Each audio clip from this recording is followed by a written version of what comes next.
നിലമ്പൂരിൽ വോട്ടിംഗ് ശതമാനം ഉച്ചയാകുമ്പോൾ തന്നെ 50% അടുക്കുകയാണ്. ഇത് ഏറ്റവും നല്ല സൂചനയാണ് നൽകുന്നത്. ജനാധിപത്യത്തിന് പൂർണ്ണ പിന്തുണയാണ് നിലമ്പൂരിന്റെ മണ്ണ് നൽകിയിരിക്കുന്നത്. കോരിച്ചൊരിയുന്ന മഴയത്തും വോട്ട് ചെയ്യാനുള്ള ജനങ്ങളുടെ അതിയായ ആവേശം ഒരു ഭരണവിരുദ്ധ വികാര പ്രകടമായിട്ടാണ് പൊതുവെ വിലയിരുത്തുന്നത്. ജീവനും സ്വത്തിനും പോലും സുരക്ഷയില്ലാത്ത ഒരു നാട്ടിൽ എത്രയും പെട്ടെന്ന് തന്നെ ഒരു മാറ്റമുണ്ടാക്കാനുള്ള ജനങ്ങളുടെ നെട്ടോട്ടം അത് നിലമ്പൂരിൽ തുടങ്ങി എന്നാണ് വ്യക്തമാകുന്നത്. സാധാരണ ഈ വോട്ടെടുപ്പിന് ഒരു കണക്കുണ്ട്. രാവിലെ വരുന്നവർ വിവിധ ജോലിയുള്ളവർ ആയിരിക്കും. അത് കഴിഞ്ഞാണ് വീട്ടമ്മമാരും നാട്ടിൽ തന്നെ ഉള്ളവരും വോട്ട് ചെയ്യാനായി എത്തുക. അവരുടെ വരവ് ഉച്ച സമയത്തുണ്ടാകില്ല എന്നും പഴയകാല കാഴ്ചകൾ നമുക്ക് സൂചന നൽകുന്നുണ്ട്. എന്നാൽ നിലമ്പൂരിൽ അങ്ങനെയല്ല. ഇത് മഴക്കാലമാണ്. വെയിൽ ശക്തമാകുമെന്നൊരു പേടിയേ ഇല്ല ആർക്കും. അതുകൊണ്ട് ഉച്ച സമയത്തും പോളിംഗ് അതിശക്തമായി തന്നെ തുടരും എന്നുറപ്പിച്ചിരിക്കുകയാണ്.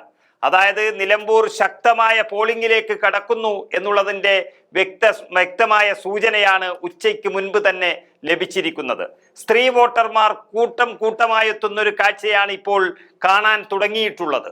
മുത്തേടം പോലെയുള്ള കോൺഗ്രസിന്റെ ശക്തി കേന്ദ്രങ്ങളിലാണ് ഏറ്റവും അധികം വോട്ടുകൾ പോൾ ചെയ്തിരിക്കുന്നത് എന്നത് UDF കേന്ദ്രങ്ങൾക്ക് ആശ്വാസം നൽകുന്നുമുണ്ട്. നിരന്തരം വോട്ട് ചെയ്ത് മടുത്തവരാണ് നിലമ്പൂരുകാർ. അതായത് തുടർച്ചയായി വരുന്ന തെരഞ്ഞെടുപ്പുകൾ, 2024 ലോകസഭ, വീണ്ടും വയനാട് ഉപതെരഞ്ഞെടുപ്പ്, ഇപ്പോഴിതാ ഈ നിലമ്പൂർ ഉപതെരഞ്ഞെടുപ്പ്. അങ്ങനെ വോട്ടിട്ട് മടുത്തിരിക്കുന്ന ഒരു സാഹചര്യത്തിൽ പോളിംഗ് ശതമാനം വളരെ കുറയുമെന്നാണ് കണക്കുകൂട്ടിയത് എല്ലാവരും. എന്നാൽ അതിനെയെല്ലാം തെറ്റിച്ചുകൊണ്ട് അതിശക്തമായ എന്തോ ഒരു കാറ്റ് ആഞ്ഞു വീശുന്നുണ്ട് നിലമ്പൂരിൽ എന്ന് വ്യക്തമാക്കുകയാണ് ആദ്യ മണിക്കൂറിൽ തന്നെ. തെരഞ്ഞെടുപ്പ് തുടങ്ങി ആദ്യ മണിക്കൂറിൽ പലയിടങ്ങളിലും 8 മുതൽ 10% വോട്ടുകൾ വന്നത് നിലമ്പൂരിന്റെ ചിത്രം തന്നെ വ്യക്തമാക്കുന്നതായിരുന്നു. ചുരുക്കത്തിൽ പറഞ്ഞാൽ ഉച്ചവരെയുള്ള നിലമ്പൂരിന്റെ പോളിംഗ് ശതമാനവും വികാരവും വെച്ച് നോക്കിയാൽ വ്യക്തമായ ചിത്രം ലഭിക്കുകയാണ് നമുക്ക്. PV അൻവർ കാടടച്ച് വെടിവെക്കുന്നുണ്ടെങ്കിലും അദ്ദേഹം ഒരു ഫാക്ടറിയെ അല്ല ഈ തെരഞ്ഞെടുപ്പിൽ എന്നാണ് വോട്ടെടുപ്പ് നടക്കുന്ന സമയത്ത് വ്യക്തമാകുന്നത്. ഈ തെരഞ്ഞെടുപ്പ് വരുത്തി വെച്ചതും അതിൽ നിറഞ്ഞു നിന്നതും PV അൻവർ തന്നെയാണ്. അൻവർ ഉന്നയിച്ച ആരോപണങ്ങളും നിലപാടുകളും എല്ലാവരും മുറുകെ പിടിക്കുന്നുമുണ്ട്. പക്ഷേ അതല്ല ഈ തെരഞ്ഞെടുപ്പിന്റെ ആവേശം എന്നുള്ളതാണ് മറ്റൊരു കാര്യം. സ്വരാജ് എന്ന നേതാവ് വളരെ നല്ല സ്ഥാനാർത്ഥിയാണെങ്കിലും അദ്ദേഹമല്ല ജനങ്ങളുടെ ശത്രു. അത് പിണറായി വിജയനും കേരളം ഭരിക്കുന്നവരുമാണ്. ഇന്ന് തിരക്കിട്ട് പോളിംഗ് ബൂത്തിലേക്ക് ഓടിച്ചെല്ലുന്നവർ നിശ്ചയിച്ചുറപ്പിച്ച ചില കാര്യങ്ങളുണ്ട്. അത് PV അൻവർ പറഞ്ഞ കാര്യം തന്നെയാകണം. പക്ഷേ അൻവറിനെ കൊണ്ട് പിണറായിയെ കെട്ടുകെട്ടിക്കാനാകില്ല എന്നും അവർ തിരിച്ചറിയുന്നു. അതുകൊണ്ട് ഏകദേശം 20 വർഷത്തോളമായി കോൺഗ്രസിനെ ഉപദ്രവിച്ചു വരുന്ന പഴയ കോൺഗ്രസുകാരനായ അൻവറിന്റെ കൈകൊണ്ടു തന്നെ കോൺഗ്രസും UDFും നിലമ്പൂരിൽ ജയിക്കാൻ പോകുന്നു എന്നുള്ളതിന്റെ സൂചനയാണ് ലഭിക്കുന്നത്.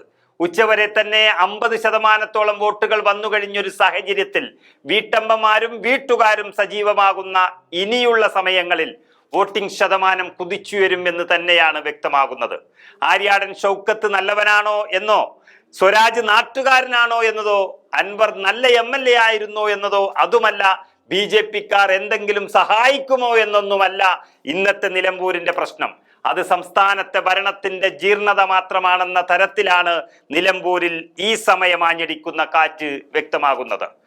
പോളിംഗ് ശതമാനം കൂടിയാൽ UDFന് അത് ഗുണം ചെയ്യുമെന്ന പതിറ്റാണ്ടുകൾക്ക് മുൻപേ ഉള്ളൊരു സത്യം അത് അങ്ങനെ തന്നെ നിൽക്കുമ്പോഴും അതിൻ്റെ കൂടെ ഭരണവിരുദ്ധ വികാരം കൂടിയാകുമ്പോൾ ഉപതെരഞ്ഞെടുപ്പ് ഫലം ഉച്ചയ്ക്ക് തന്നെ UDFന് അനുകൂലമാണെന്നറിഞ്ഞ മട്ടിലാണ് നിലമ്പൂരുള്ളത്.